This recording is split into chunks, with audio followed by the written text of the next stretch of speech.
আমাকে প্রশ্ন করেছিল যে, এক সাংবাদিক বদ্ধ মহিলা প্রশ্ন করেছিল যে আমাদের দেশে হঠাৎ করে যদি 10-15 লক্ষ প্রবাসীরা আসে তাহলে কি হবে এই প্যান্ডেমিকের কারণে।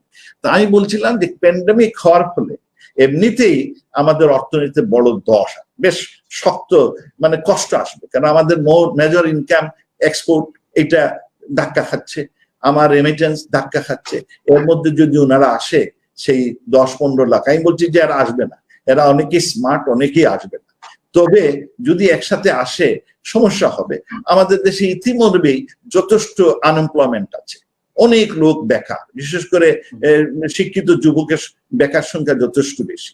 আর নতুন যদি আসে আরো বেকারত্ব বাড়বে, দারিদ্র বাড়বে, দেশে আইন শৃঙ্খলার অবনতি ঘটতে পারে এবং তার ফলে চুরিচামারিও বাড়বে।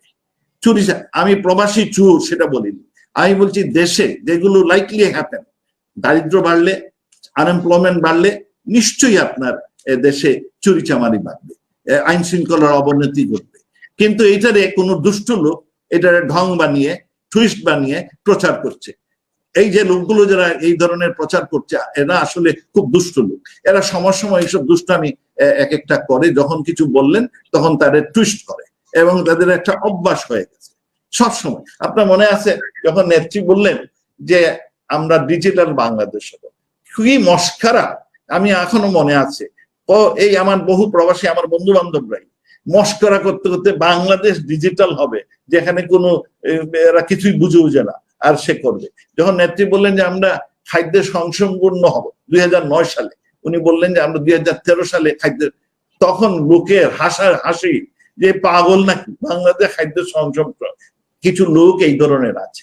ইভেন যখন তিনি পদ্মা সেতু বললেন নিজের টাকায় করবেন, আপনারা শুনছেন কত রকমের তিরিক্ষি মেজাজ, কত ধরনের বক্তব্য।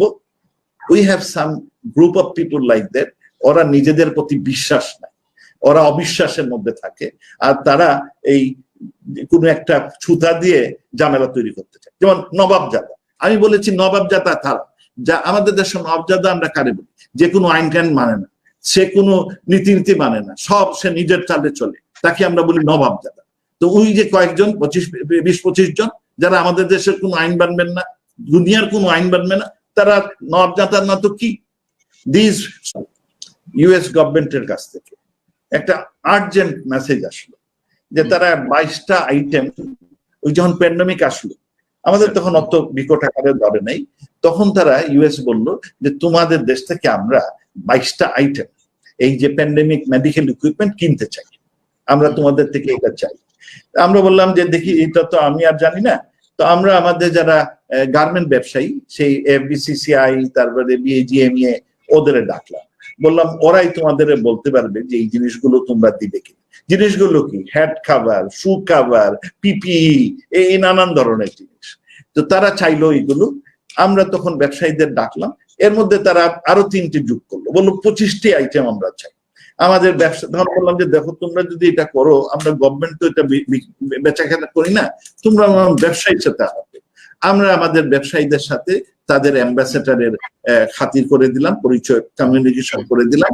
তারপরে ওরা বললো যে আমরা খুব তাড়াতাড়ি চাই এবং আমরা সেই জন্য চার্টার্ড ফ্লাইটের জিনিসগুলো নিয়ে যাব, এইরকম তারা একটা প্রস্তাব করে। আমরা খুব ভালো। আমাদের ব্যবসায়ীরা বললেন যে এই 22টার মধ্যে, প্রথম 22টার মধ্যে বললেন 14টা আইটেমই তারা সাপ্লাই দিতে পারবেন।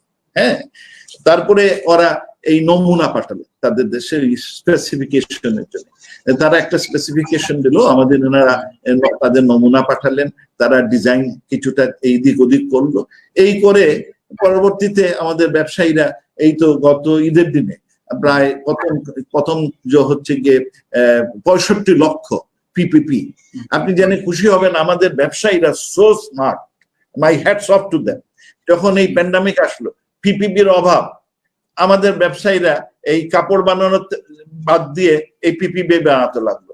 1 সপ্তাহের মধ্যে আমার মনে হয় 5-6 লক্ষ ওই পিপিপি বানালো আমাদের দেশের সব জায়গায়। হ্যাঁ, আপনি এটা কোয়ালিটি টোয়ালিটি এগুলো নিয়ে হইচই করতে পারেন, কিন্তু বানিয়ে ফেলেছে এবং ব্যবহারও করতেছে। হ্যাঁ, N95 হয়তো আমরা করতে পারি নাই, কিন্তু ধারের কাছে মোটামুটি তারা করে ফেলেছে। দে আর ভেরি স্মার্ট। আমরা শুধু আমেরিকারে দিই নাই, আমরা বিভিন্ন দেশকে দিয়েছি। আপনার এইগুলো আমরা কিছু দেশকে দান করেছি, কিছু দেশকে বিক্রিও করতেছে। কিন্তু আমাদের কিছু পণ্ডিত এই নিয়ে হইচই যে বাংলাদেশ আমেরিকাকে দিবে, ওনাদের কোনো খেয়াল নাই। আমেরিকাতে আমরা যা জিনিস কিনি, দোকানে যান সব বিদেশি জিনিস কিনি। কাপড়, এই যে কাপড়গুলো আমরা কিনি, আমেরিকাতে আমরা প্রতি বছর বাংলাদেশ $6 বিলিয়ন কাপড় দেয়। এই ভিয়েতনাম বলেন, আপনার বিভিন্ন মালয়েশিয়া বলেন, আপনার ইন্দোনেশিয়া, তাদের কাপড় দিয়ে আমেরিকা চলে। তাদের যদি একটা দোকানে যান, কনস্ট্রাকশনের দোকানে, হ্যাঁ, হোম ডিপো, কি পাবেন সেখানে? চাইনিজ জিনিস কিংবা বিদেশি জিনিস। আমেরিকানরা ওইসব অত বানাটা না, তাদের টাকা আছে সব জাতি কিনে। কিন্তু কিছু আহাম্মক যাদের জ্ঞান খুব সীমিত, তারা তখন চিন্তায় পড়লেন, আমেরিকার মতো উন্নত দেশ দরিদ্র দেশ থেকে কিনবে, এইটা কেমন কথা?